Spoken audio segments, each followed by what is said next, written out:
Hello, good morning. Today I should probably make a video of this format. Uh, Very special stuff, things, day, whatever. Yeah, I'm sure you're aware. I've been working on this for a while. Today, a lot of cool things that are worth putting in a video, so making the fucking video. So yeah, I don't remember where we were with this last time, but at some point I was showing you what Godzilla's working on. I've been working on it this whole time. But we're getting closer to Cerulean project release time, so it's time to put all the other things aside and focus entirely on this project and nothing else.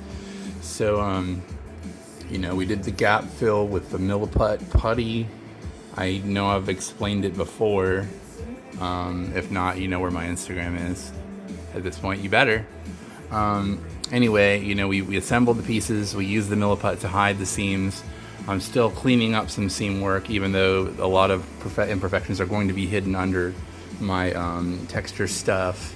But then lots of revelations between then and now, one of which, I really have just grown fond of the way that the back spikes and shit on Space Godzilla are crystals. So I've taken it upon myself to further facet the rest of them. So essentially all of his big spikes are going to be crystals. They're going to be painted in a pearlescent paint, very crystally. But yeah, these main spikes are going to be crystals. However, lots of other cool ideas since then have come and gone. Met this dude on Instagram called Mecha Jockey, and he does some amazing sculpting work. Gonna give him a shout out in my video too. But he has inspired me to keep pushing myself in a new direction here. I've always been very fond of the kind of Shin Godzilla type stuff with the more teeth and spikes than are humanly necessary, monsterly necessary. So I took some uncut milliput without any alcohol in it, and I've made just teeth and teeth and teeth and teeth and spikes and spikes, and we're gonna go with it, right? So we're gonna basically, I know I was looking at his work, which is just fantastic. He's basically Guyverified a Gundam helmet, and I'm like, man, this is my kind of people. And then I'm looking at his work, and then I'm looking at mine, and I'm looking at this sculpt. And don't get me wrong, it's a great sculpt. Dope Pope, you did a great job of making and designing this thing, but I have to fucking put my own self in this, And there are limitations to PLA printing. One of which is when you get to these fine details, it's just not as satisfactory. And he's got the teeth of a fucking meth addict. And which, in some ways, I guess it's cool. It's the least cool thing of this whole project. And I'm like, I can do better.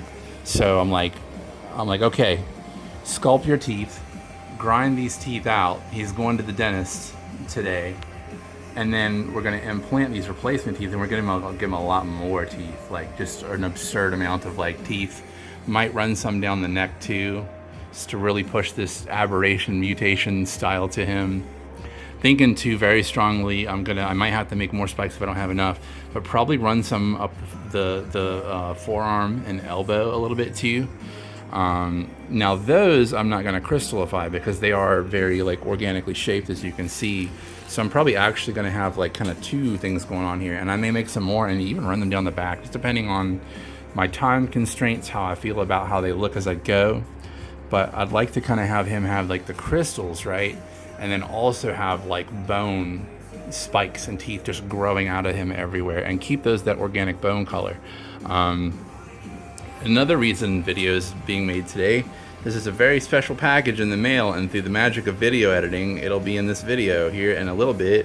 I have a very special surprise to share with you.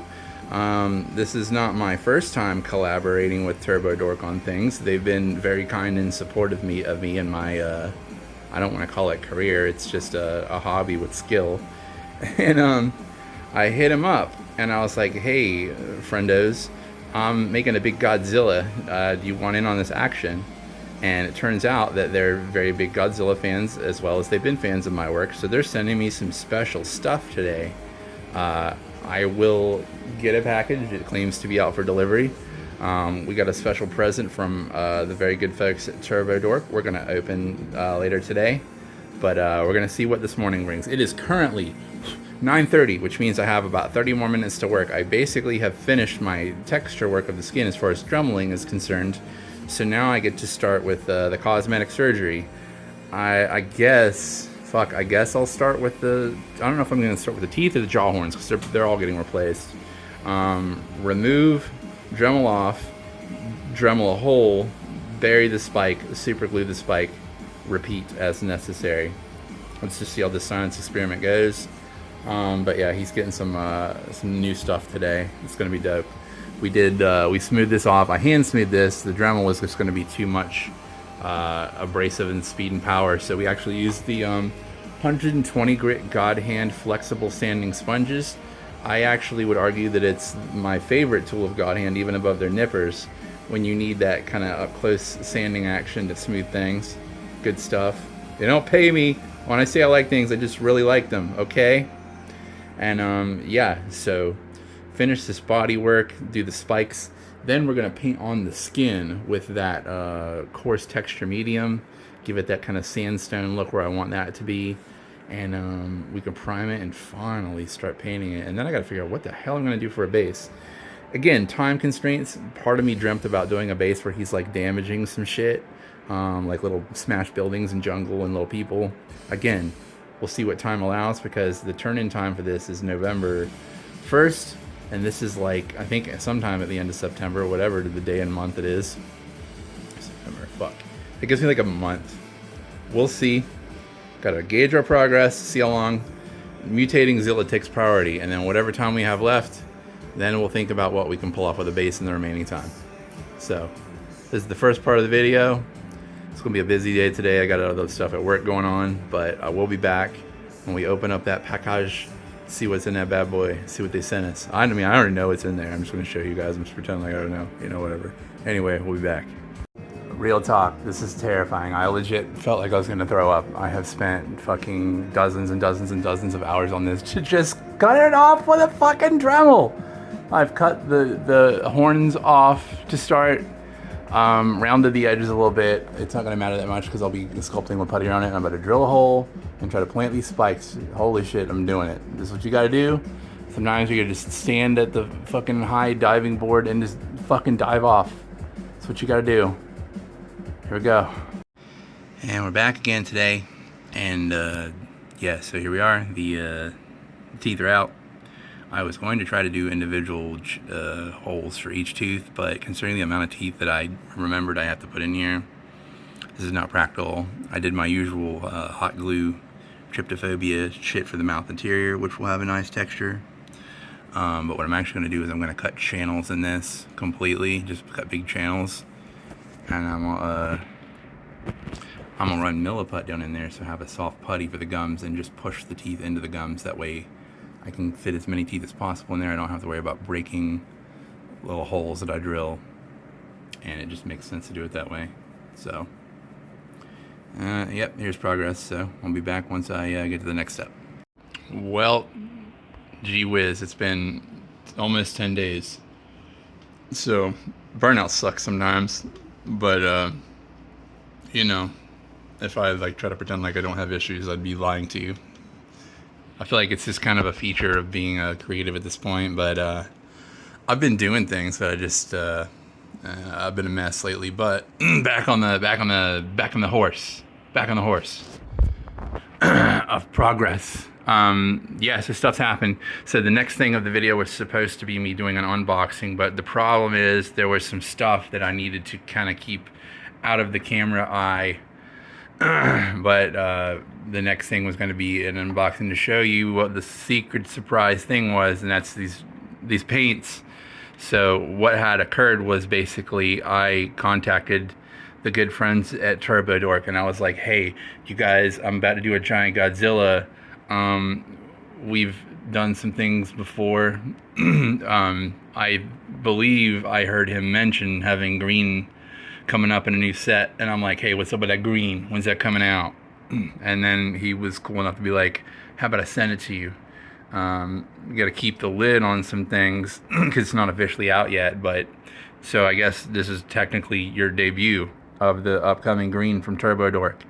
but it's two colors. There's a green, just metallic, and there's a blue to green color shift. Jesus Christ, I'm sorry, my throat's all stupid. I slept with my mouth open, and anyway, yeah. So not only did they send me these paints, but then they also sent me one of their newer products that they just came out with, these non-stick dry palettes. They're dope. I'm gonna have a more in-depth video because they are designed to go into a bigger wet palette, and I'll do like a complete kind of an overview on them. Long story short, this thing is awesome. I'll talk about why I like it in the other video when I do that, but yeah, this is definitely how I'm going to be using my Turbo Dork paints as opposed to a wet palette because of the way it behaves in this. Again, keep your eyes peeled. There will be a video. The other piece is coming tomorrow. I don't know when the video is coming. You know, could be 2 days, could be 15 because my brain's fucking ridiculous. Moving along. Yeah, I wanted to like show you that and then do some more in depth because I've done some stuff and you know, when we on the last episode of Dragon Ball Z, we ended with me sawing off some tusks.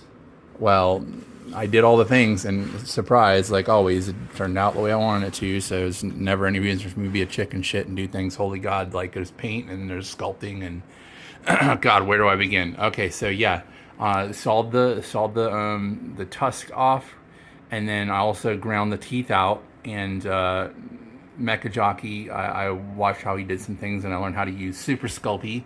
Made my own new teeth, new tusks, more teeth because I wanted it to be more mutated looking, and it worked out well, very happy. Inside of the mouth, I actually did my some of it. God, come on, brain. So here's the thing. This stuff I think is a little harder than Milliput in my opinion, but I could be wrong. But this has to be baked in the oven. So everything on the project can't be done with that, but the teeth can. The teeth were done with that. But then, you know, the Milliput is a 2-part compound that will air cure. So we made the teeth, baked the teeth in the oven separately, and then basically I drilled out some kind of channels inside the mouth. Oh my God, my phone notifications can stop fucking blowing up my screen when I'm trying to film. But I essentially made like, you know, the clay to press the teeth into. I tried to drill holes for the teeth, but man, that was too much of a mess and an effort, and it just wasn't the move. So yeah, we did a little bit of that for these teeth to push into, and made some kind of gums with the Milliput, and then it worked good. And then also going in here with some hot glue to make my signature kind of meaty looking shit inside the mouth. I have some plans on how to paint that, but we'll come to that when we come to that, because I've already skipped too many steps in my issues that I've been dealing with. So what else we got going on here?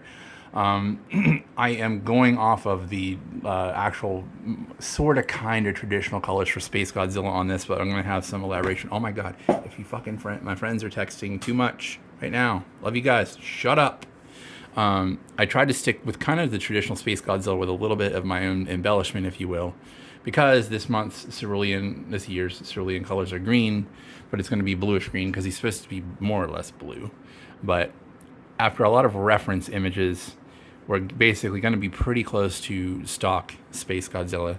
What we did here was the base coat here is box wine, which is kind of a burgundy.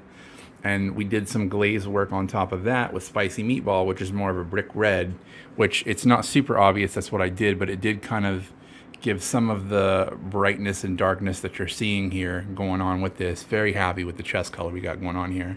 The next move we did was those new colors that were sent to me, the green and the blue green.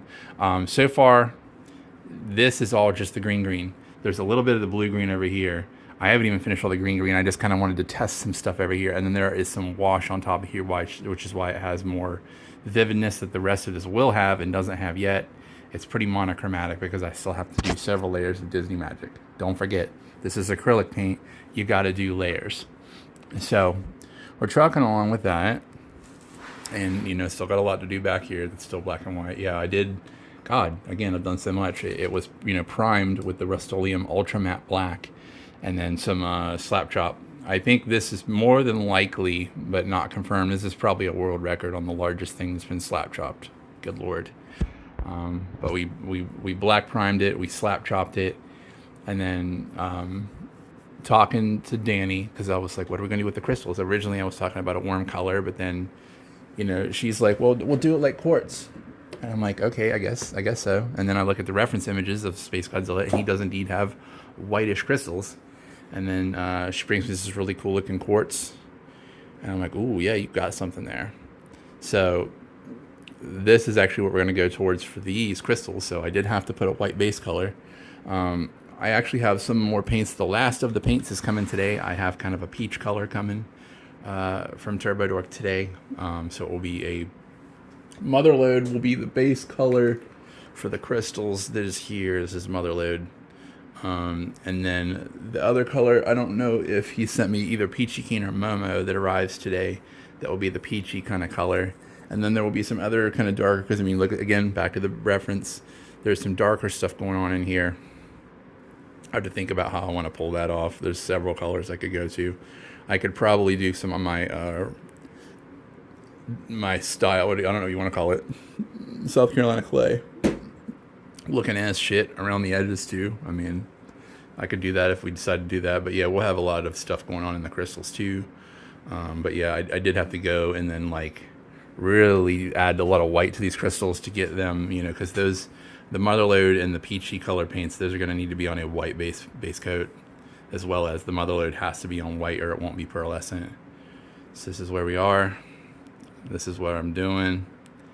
And yeah. I used, what the hell did I use for the head? Again, keeping with the official Space Godzilla, he had some yellow on the crown. Pucker. I also, I forgot I did this too. I also did not like the way that his little crown thing looked because the 3D printer fucked it up a little bit. So I went and sculpted a new one and installed that in here. So now he has a proper crown like he should. He had like a little trident thing on his head in the movie, in the 80s movie. So now he has that. And we hit that with some pucker, and we hit some washes to bring it down. I'll probably have to bring it further down because I don't want it so much brighter.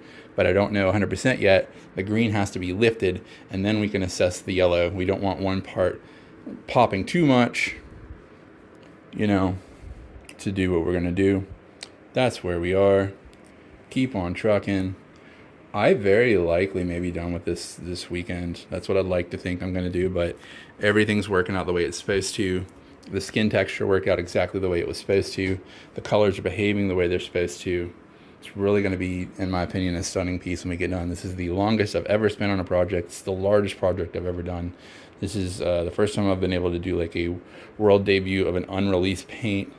Lots of firsts here, lots of exciting things. This is where we are. Probably a couple more parts to this video, and I'll just have one big video for the whole Space Godzilla thing. So thanks for listening to me yak. See you on the next piece. Hi there. It me again. 5 days later. Sorry.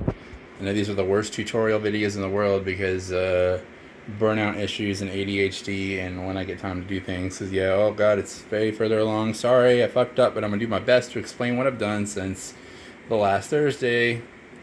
So, I'm trying to think of exactly where I left off here, but I know what I haven't covered so far. So I guess let's just start with the face area first here. As far as what I've done since we spoke last, we went ahead and painted the teeth. We used Pallid Bone speed paint to paint the teeth as well as the nails. Use the Pallid Bone for that. It's just a nice dirty color for yellowed up teeth and bones and things that I like using in general. So that's what I used, as well as like some of the mouth interior. I used hardened leather to do that. Now I'm still in debate, but I'm probably gonna pink it up a little bit. Now something I did that you're probably not really gonna tell unless I point it out is I noticed I didn't really do any texture here in the corner of the mouth, so I actually went ahead and did it. I did so with Milliput. I actually found a black Milliput in my local gaming store when I went to go buy washes, so I used it. The nice thing there is you don't have to prime it. Obviously, this would be not a great place to prime in the middle of already painted shit, so that was handy for me to do that. But I think I want to kind of pinken this up and then grime it. There's a little bit left to go, and I'll explain that at the end of the video. Stuff to do, even though it looks like it's pretty much done. Then the really big difficult thing for me to figure out what I wanted to do was the eye. Obviously you can see there's an eye painted now where there was not before. I I was doing a lot of internal debating as far as what I wanted to do. I knew where I wanted to start with my reference materials, and I watched a good bit of like Stan Winston Studios videos on how to make dinosaur eyes, which was very informative as far as like how I did the layering and stuff.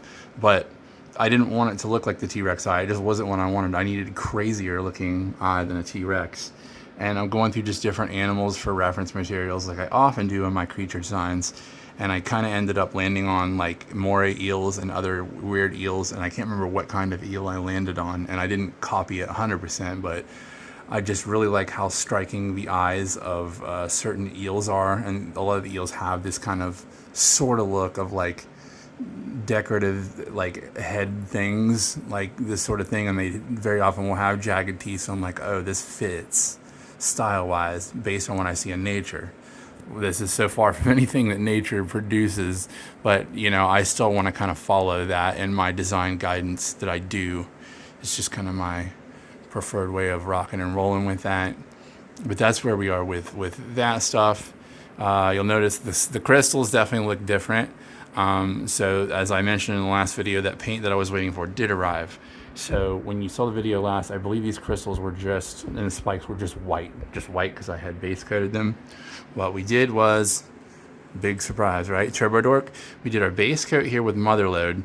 Now we're cutting this with just regular old, I think Liquitex glaze medium. I cut it to where it's very, I don't know, man, like, I guess I'm probably now at this point kind of, it's almost like a 2-to-1 ratio. I want it super duper thin because I'd like to do a lot of layers. It just gives a really nice smooth look. I mean, it's how I did this to almost make it look airbrushed with the Cool Ranch. I believe this was done on the last video. Same concept though. Cool Ranch just cut it with a lot of glaze medium and just really blended it in. It has almost like an airbrush look, but not quite. Anyway, back to the spikes. So yeah, we did the base color of Motherload, and then, you know, talking to Danielle, and she's like showing me this quartz crystal from her office. I'm like, yeah, you're right. Like, it really needs some kind of peach orangish stuff going on. And I already told the story in the last section, but it turned out what he actually sent me, what Greg sent me, was both Peachy Keen and Momo. And what a good coincidence, because as we were talking and thinking about that, I was looking at a kind of stone called an opal, and the way that it has kind of even more colors going on. The Momo would have hit the peach that we were talking about, but then, you know, he also sent me Peachy Keen, and then I'm like doing some test pieces on some little 3D printed crap I did to see what it looked like, and I really like the kind of rose highlights. It really just enhances the pearlescence of the crystals, so that's why they look the way they do. Same idea, just heavily glazed down to where it almost just barely looks like it's staining the crystals. It really gives us that pearlescent effect that we want here. I just did all the spikes in that same manner. Very happy with how that goes, with how that looks. Oh, quick mention also. God, I'm sorry. ADHD, but if you subscribe to my channel, you already know how much of a mess I am. How we did the eye, I do want to mention what you want to do when you paint these eyes. God, I didn't explain any of this. All right, what you want to do with the eyes here is, the first thing is like your base color of the eye. And for that, I wanted to go from an orange and build up to a yellow, right to the black in the center of the eye to make the most contrast possible, to make it look as crazy as possible. So we do our first layer with I guess this D&D Rust Monster. I don't know. I just will sometimes randomly put paints in here, but it's pretty close to what it was. If it's not, Get Rust Monster will do the same thing. Anyway, orange, and then we actually... Shit, no, I didn't. I was going to say it was pucker. Pucker is what I did this with. But I actually used just, it's like a fluorescent yellow somewhere in my stuff here. But what I had to do, though, you can't just throw this on top of orange. The orange will mute it down. So what you have to do is, where you see the yellow there, I actually went on top of that orange with white to lift it up. Otherwise, the orange or the yellow is not going to pop. So thin layer of white, just generic white paint. Then we went for the fluorescent yellow. And then, of course, the dot in the middle for the eyeball. That was actually just a Sharpie. Now, the other thing I did want to fix here is, because I didn't want any detail to really be around the eye, I wanted to just make it almost invisible. You know, kind of like eyeshadow on eyes, on makeup.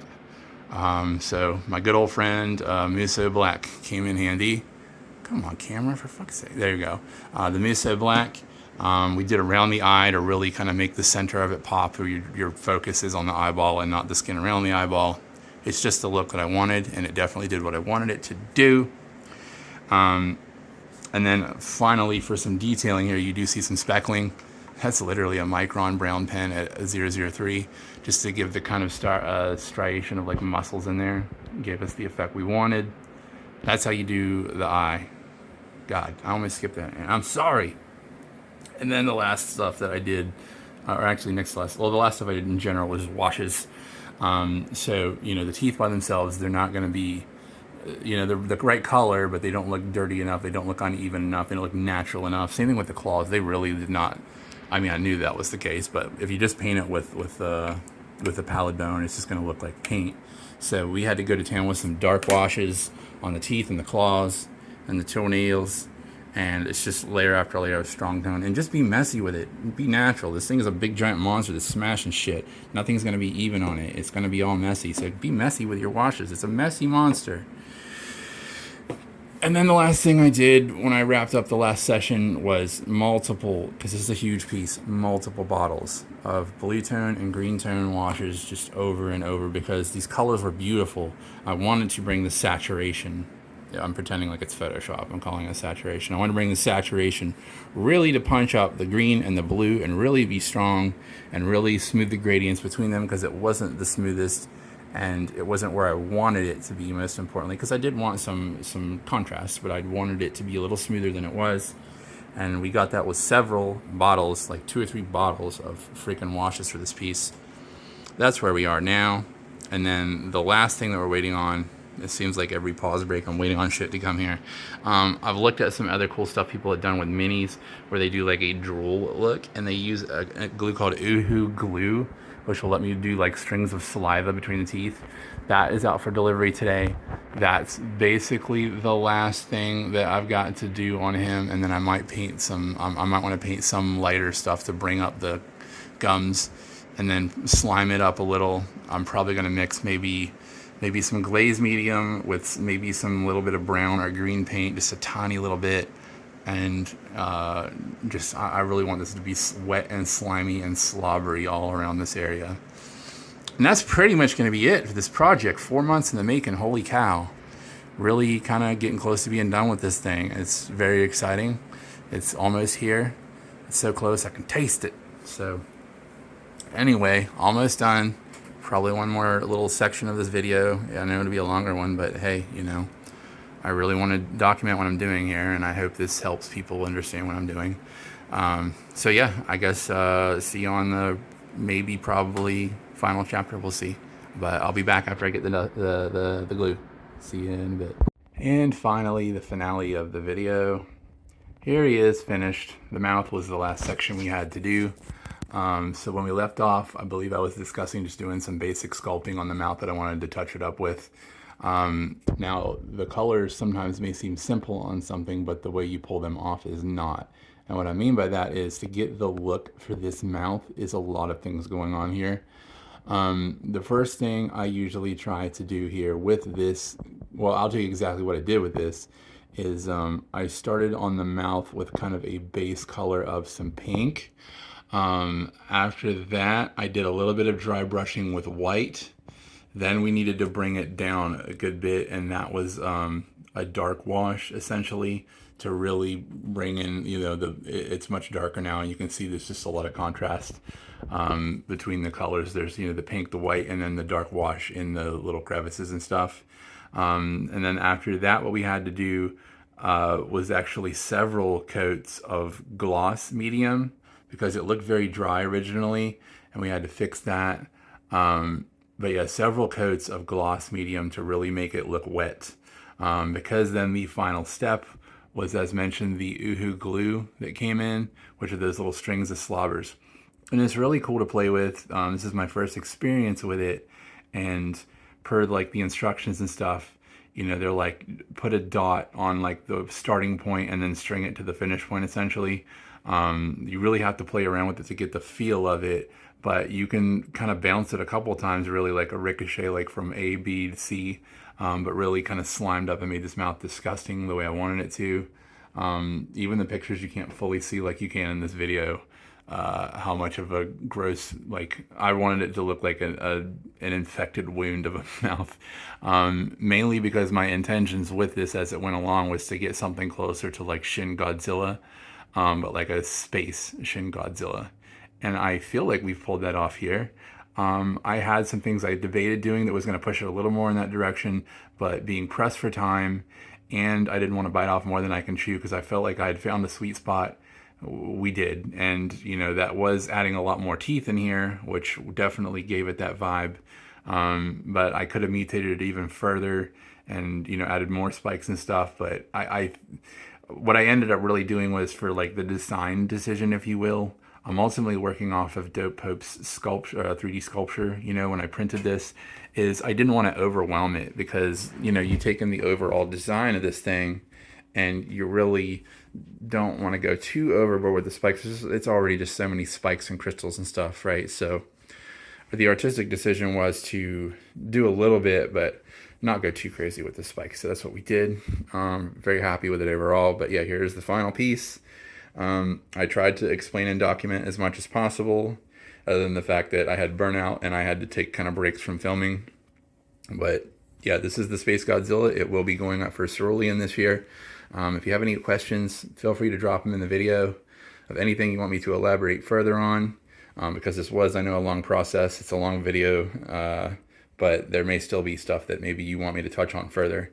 Moving on past this, you know, this was my first experience sculpting, like just legit, well, not really if you consider the hot glue shit, but like sculpting with like Sculpey, polymer clay, if you will. It's definitely inspiring me to do more 100% original stuff. Now, this started as a 3D print that I started to sculpt on, right? But I ultimately think I want to go in the direction of just 100% sculpting something from clay. So don't be shocked if you see that down the road from me. I just always want to push myself further and grow as an artist. And this is a big step, but there are many steps yet to come. I mean, in my opinion, you should never stop learning. So hopefully I'll just continue to push myself as long as my hands work and I can make art. And as long as that functions as well, unless my like brain completely changes, I'm always going to want to share anything I learn with you guys. That's why this channel exists. Thank you for watching. If you made it to the end of this long ass video, you listened to me ramble for 30 minutes. I hope you enjoyed this. I hope you learned something. If you want to try to do this stuff, I encourage you to try this if this interests you, to believe in yourself. Because man, I know there were several times in this project I didn't believe I was going to be able to pull off what I wanted to. But you gotta sometimes just have the balls to say, go for it, do the thing, grind out teeth with a fucking Dremel, because it can turn out better. Don't be scared. Do not be afraid of failing. Even if you do fail, the failures can teach you new things. And look what I learned here, because I got brave and I did it. And you can do it too. Thanks for watching. Stay tuned. As far as what I got coming down the road, by the way, before I hop out of here, I'm doing just a snap build to kind of have a palate cleanse moment. I want to take kind of a week off of any big projects.